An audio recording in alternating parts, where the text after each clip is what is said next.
Hello everybody. In today's video, I'm going to show you how to contact Commerzbank customer service. Firstly, open any of the web browser, and in the top there's this address bar typed on Commerce Bank and Internet. From here, you need to select this Commerce Bank, and from here, select this three-line icon in the top right.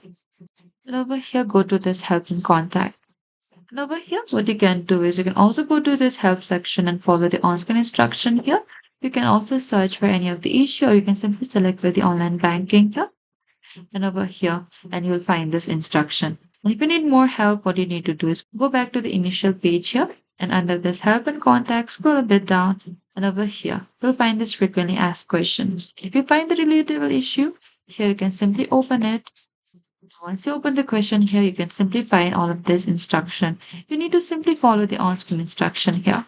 And if you need to speak with a representative about your private bank, you can call +49 0695 800 800. And this customer service hotline is available for 24 hours a day, 7 days a week. And that is it. Thank you for watching this video. I hope this video was helpful.